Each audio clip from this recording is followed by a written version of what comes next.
Assalamualaikum warahmatullahi wabarakatuh.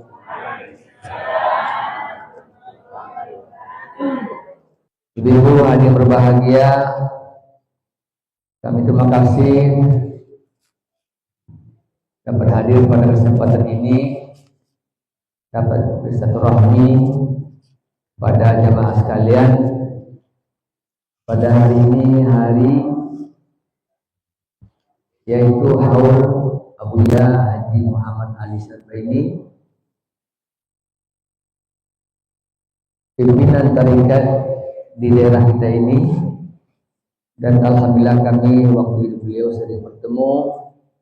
Bagi saya beliau adalah guru dan juga sebagai tempat bertanya. Mudah-mudahan Allah Subhanahu wa taala lapangkan kuburnya dan Allah terima amalnya dan Allah terima taubatnya. Semoga menjadi hamba yang diridai oleh Allah Subhanahu wa taala. Bapak Ibu sekalian, kodok itu apa sawah? Kodok itu kan sering ya. Kalau bahasa Jawa kodok lain pula ya. Sering kesiko. Baik waktu hidup beliau dulu dan juga acara kata sebelum tahun lalu kita juga di sini. Tadi disampaikan oleh protokol, nama-nama panjang Bu. Ya, Haji Alaidin Athari Aidarus Abdul Ghani Abdul Salam Batu Suri Al-Kampari. Itu apalnya ya. Jadi kalau pesantren Buya. Karena mungkin Buya itu banyak, tentu harus di ujung Buya Alaidin. Jadi Bapak yang berbahagia, kita sebagai sesama jamaah tentu kita sama-sama dalam arti kata mendukung dan memberikan perhatian dan memberikan support kepada setiap acara-acara yang bernuansa tarekat. Pertama di daerah Kampar ini kita sudah maklum bahwa Kampar dari dulu disebut dengan gudang ulama, sehingga disebut dengan Serambi Mokah. Ulama-ulama yang berasal dari Kampar seperti Syekh Abdul Ghani Al-Kampari yang bermakam di Batu Suwe, sebagai beliau sebagai guru agama mursyid tarekat juga dan juru dakwah, dan murid beliau yang terkenal yaitu Syekh Muhammad Wali Aceh, Syekh Maksum Penampung, Syekh Muhammad Yunus Sasak, dan berbagai tempat dan syekh lainnya. Dan beliau dalam pengamatan tarekat beliau Bapak Ibu arahnya ke utara. Jadi ke Sumatera Barat, ke Aceh, ya, ke Sumatera Utara. Pun di daerah kita ini beliau pengamatan tarikatnya ke Rokan, kemudian ke Ulu Kampar. Kemudian kita kenal juga di Kampar ini Syekh Abdurrahman Tanjung. Kemudian diteruskan oleh Syekh Ja'far Pulau Gadang. Beliau ada suatu aturan yang tak tertulis yang beliau melakukan itu. Kalau Syekh Abdurrahman Tanjung itu kaulah sampai ke Kuala Kampar dan sampai ke Kepulauan Riau. Bukan berarti beliau tidak satu tujuan, tapi bahasa wakoh dan terjadi hal yang negatif di tengah masyarakat. Jadi alhamdulillah dapat juga kami sampaikan juga kepada Bapak Ibu bahwa sebenarnya silsilah yang dituliskan oleh Syekh Abdul Ghani itu ada hubungannya juga dengan Pulau Gadang dan dengan sebelumnya. Jadi Bapak Ibu ibarat kita pada sana supaya dokek hubungan tua baca silsilahnya. Ya, Syekh Abdul Ghani berguru kepada sebelum ke Makkah kepada Syekh Ja'far. Syekh Ja'far kepada Syekh uh,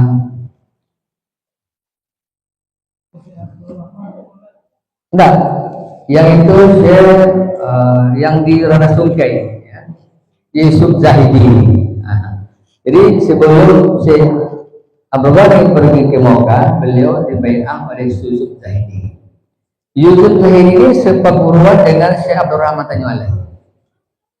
Dan Syekh Abdul Rahman Tanyualai itu sama-sama berguru sampai ke Kutah Pungkul tafsir. Jadi Bapak Ibu, itu silsilahnya. Syekh Abdul Rahman karena beliau bersilsilah kepada Yusuf Zahidi, maka tetap dia masukkan kepada silsilahnya nomor 38.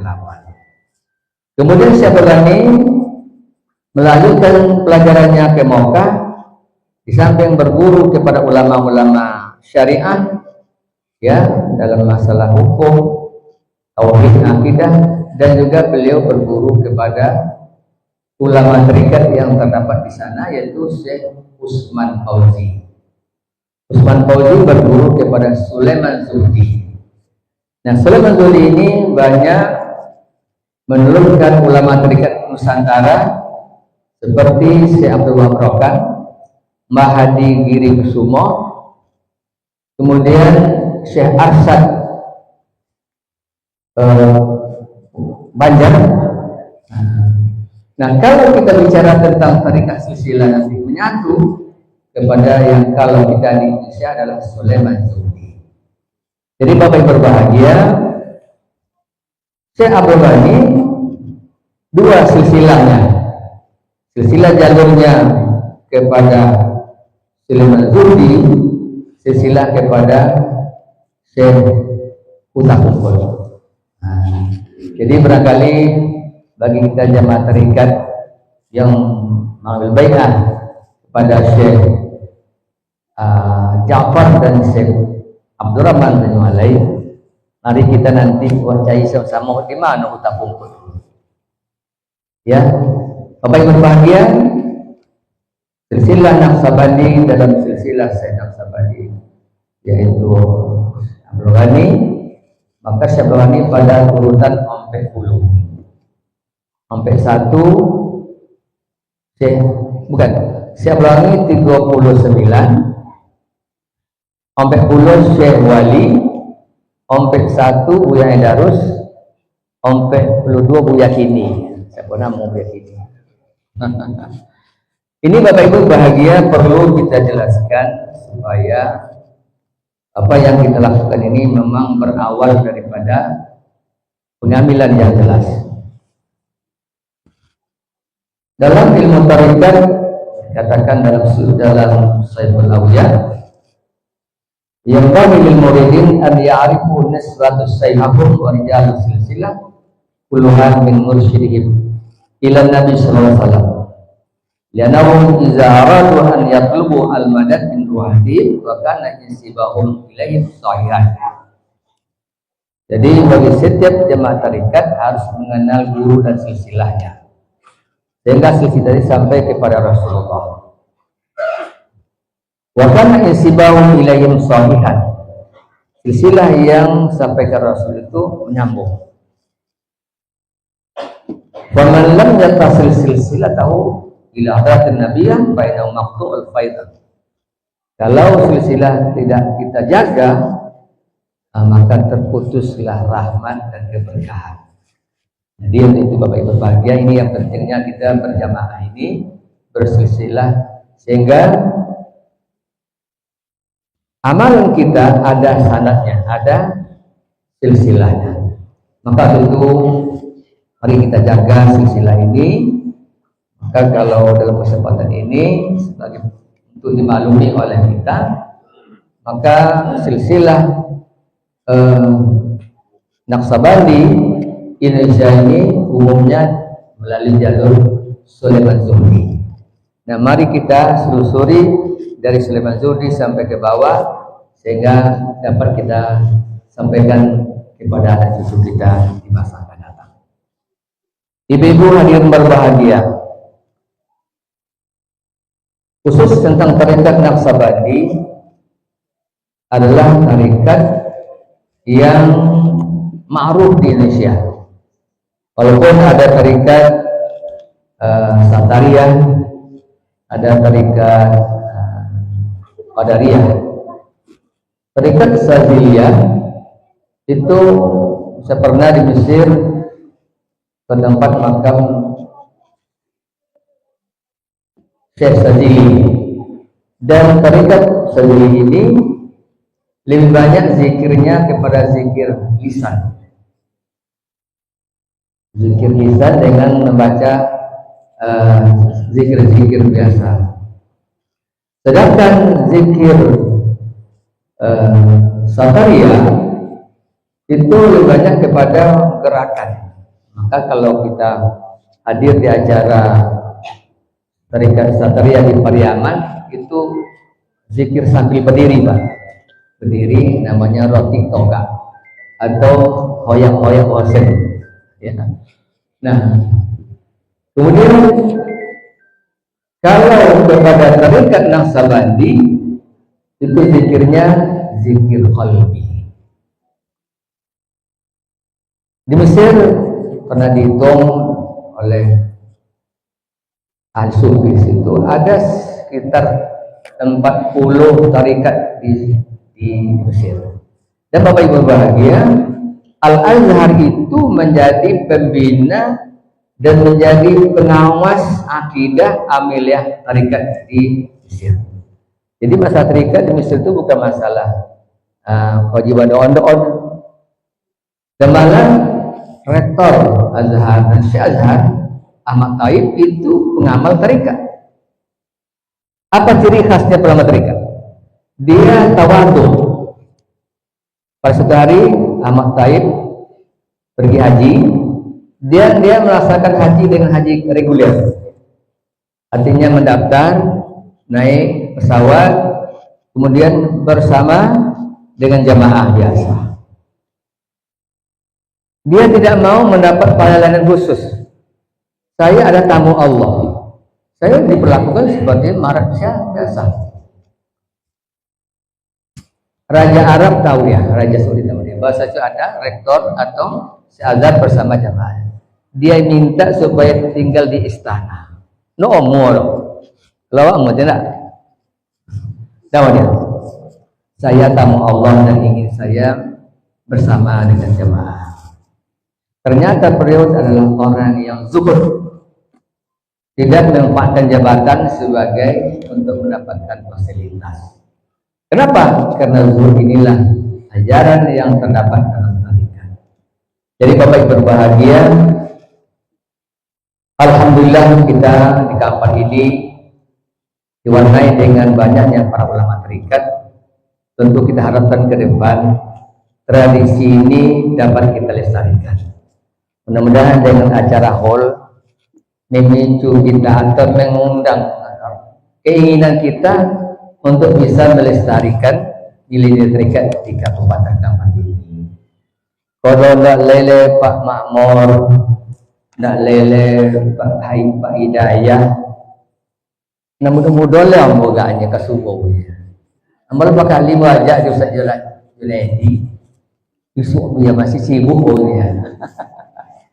Ya, jadi Bapak Ibu berbahagia, perlu dengan haul ini apa hikmah yang dapat kita ambil? Mari kita siapkan regenerasi. Kalau tidak nanti di menamu itu sama dengan dokter dulu Pak, setiap hari menyampaikan Pak Bupati, Pak Ahmad itu, Pak Bupati menyiapkan fasilitas, oke. Punya binti setahun bisa membeli suhu, membeli masjid, membeli tempat suluh, membeli tempat. Ya Pak ya. Tengok fasilitas suluh di apa? Di Rekan Nurul di Pasir itu istana, lampu kristal. Ya. Tapi sekarang ini tidak tahu macam apa. Kalau Bapak membangun itu mudah, tapi yang sulit membangun manusianya. Ya. Untuk meneruskan ini perlu siapkan. Kalau ada kemenakan Bapak, anak cucu Bapak sekolah ke pesantren, nanti di pesantren bagus di atas Quran, serahkan ke Mesir, nanti berburu di sana nanti. Ada cucu daripada Syekh Amin Kurdi, namanya Syarifuddin. Nama itu Sarawasiko. Syarifuddin Najimuddin Kurdi. Nah, Darussalam yang ada anak kita yang Mesir, saya minta dia bertuaju, berbai'ah, bersuluk di situ. Jadi Bapak Ibu berbahagia, agar mereka pulang jam membinakan awak pulang. Teman-teman juga kepada Bapak Ibu hati-hati menyerahkan ke pesantren banyak gini. Ya, termasuk di kandang uang. Tiba rumah anak tadi sambil lolo ayah digunting sama naya deh. Di 10 alai gunting saudara. Tinggal sebagian dapat ayah ke pasau itu. Apa? Dia apa pak? Dia lah senteng. Haram nya. Kalau sampailah anak kita seni itu pula Bapak Ibu. Jadilah ujilah mari. Ini perlu kita pikirkan ke depan regenerasi kita. Alhamdulillah ada anak Pak Buah di Darussalam ya. Pasti gua ini sampai ke beliau. Mudah-mudahan panjang cita-citanya ya. Mudah-mudahan nanti bisa meneruskan tradisi datonya. Sebab Bapak Ibu, komitmen kita Darussalam adalah pesantren tarikat. Sebab tidak lagi ini pesantren yang menjaga tarikat. Kalau tarikat tanpa didasari ilmu akidah, syariat dan akhlak, tasawuf, sulit untuk dapat diteruskan dan berkembang. Jadi mudah-mudahan, siapa nama anak wadah? Ar-Rayyan kelas 3 ya, sampai insya Allah bisa ke Mesir, kembali ke sini. Alhamdulillah Bapak Ibu, tahun ini anak Darussalam ada 2 boleh uang ke Mesir. Kenapa ke Mesir? Sama juga awak ibadatnya, akidahnya, ibadahnya, tasawufnya sama Jawa. Pokoknya ambo ingin putra-putra kita ini ya yang punya semangat dan punya keinginan besar sekolah di sini, terutama untuk regenerasi kita. Saya kenal ada Ustaz Fadli ya, Ustaz Fadli Karimuddin, beliau sudah aktif terikat, mudah-mudahan kita doakan beliau. Lihat hadirin enggak? Ada halangan? Ya, ibu-ibu berbahagia. Ini yang perlu kita dalam acara ini, mengingatkan kita perlu keberlangsungan. Ya, ambo dulu pada ibu seketek situ sebelum ke Mesir nak jadi dokter dulu. Jadi dokter. Apa ada baju dokter kok bajunya berhasil, tapi itu banyak. Ya. Jadi waktu muda itu kan itu yang misi. Kata Buya tidak, kamu kalau tamat pesantren ke Mesir. Jadi alhamdulillah berkat doa dan perjuangan kami datang ke situ, dan sebelum yang ke Mesir yang boleh pernah ngajar di pesantren, dan Bapak Ibu berbahagia, saya pulang 86 dari Mesir untuk libur. Pada waktu itu Buya menyampaikan bahwa sekarang saya mengangkat Haji Ledi sebagai mursyid bil wasiat. 86 Bapak Ibu. Jadi 89 nampo selesai pulang, langsung serahkan pimpinan pesantren dan juga tarikat. Jadi sejak 89 sampai kini Bapak Ibu, yang dengan berkat kebersamaan guru-guru dan jemaah, yang mudah-mudahan pesantren dan tarikat bisa kita jadikan sebagai pencetak kader ulama dan jamaah yang berpengetahuan syariah di masa akan datang. Amin ya rabbal alamin. Ibu-ibu yang berbahagia, lantas dalam acara seperti ini dapat kita sampaikan hal-hal yang menyangkut kepada tarikat, yang berkenaan kepada kajian kita pada hari ini. Ya, perlukah kita bertarikat?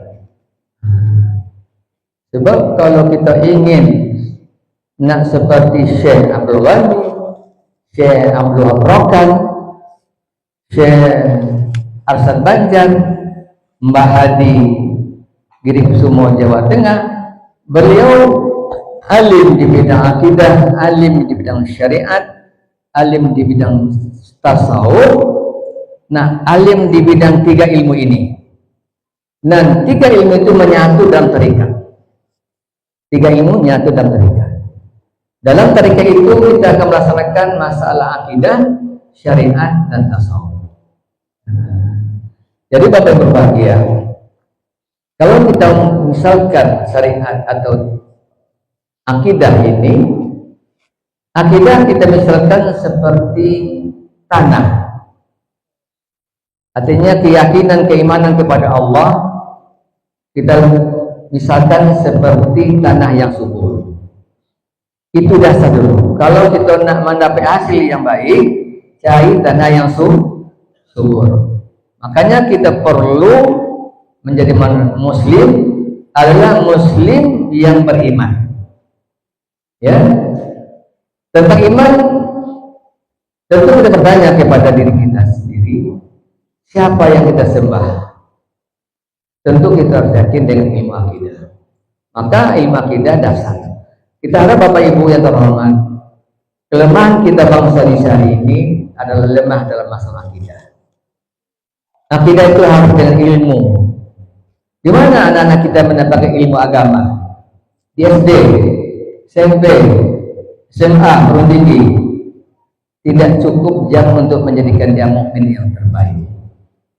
Ya, nah ini perlu juga kita pikirkan. Mudah-mudahan lembaga terikat bisa menjadi solusi bagi untuk meningkatkan keimanan. Insya Allah dengan terikat kita bisa memperkuat keimanan. Makanya Buya Darus ditanya oleh orang, Buya, kenapa Buya masukkan orang awam terikat? Kata Buya, pada terikat itu adalah bagi orang yang sudah alim dan sudah memiliki ilmu yang luas. Kata Buya, terikat itu ada 2 macam. Lizati liraini. Bagi orang yang sudah paham ilmu agama, terikat itu untuk mencapai ketinggian ma'rifah. Tetapi bagi orang awam, berterikat untuk proses pendidikan sampai kepada ma'rifah itu harus ada berilmu akidah. Jadi Buya Darus kalau ada orang suluk, kaji dalam mana. Dengan adanya suluk di situ diambil pengetahuan ilmu akidah. Kemudian Bapak Ibu, syariat seperti kita berjalan seperti tanaman. Kalau tanah subur,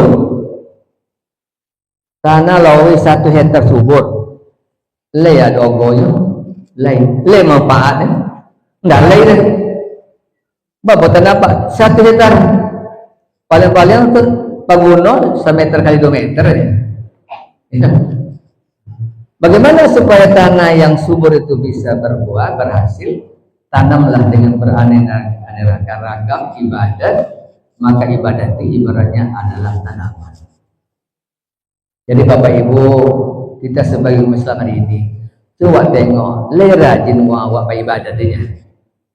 Ada sebuah survei di lapangan mengatakan umat Islam Indonesia ini yang semayang 37%. Dari 245 juta tidak sampai sepawon semayang deh Pak. Itu tengah kampung awak ya. Pernah awak silau-silau mau semayang-semayang? Tidak mungkin kan. Baru bisa awak tengok semayang kalau kita tengok saja. Umat Islam Indonesia itu yang semayang ternyata persentasenya 37%. Iko Buya Makmur kita aku awak kok. Makanya gimana? Tidak monong-monongnya pemimpin Islam di Indonesia itu untuk menjadikan Islam menjadi agama yang memberi warna terhadap kehidupan bangsa. 37% semayangnya.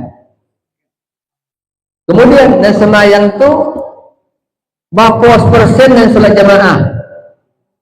Hanya 7%. Coba tengok masjid awak, mana banyak dalam pada di luar. Itu yang takuti di Israel. Israel takut kalau banyak orang sholat jamaahnya takut. Kalau tidak ada sholat jamaah tu, ya tidak ada kekuatan Islam. 7%. Terus dikicut lagi. hanya yang istiqomah dalam bersyariat melakukan fardu itu hanya 2%. Agak ada 2% kok jamaah terikat kan. Kalau tapi berbangga Bapak Ibu di suara-suara di kampung-kampung uang terikat nasrul jamaahnya.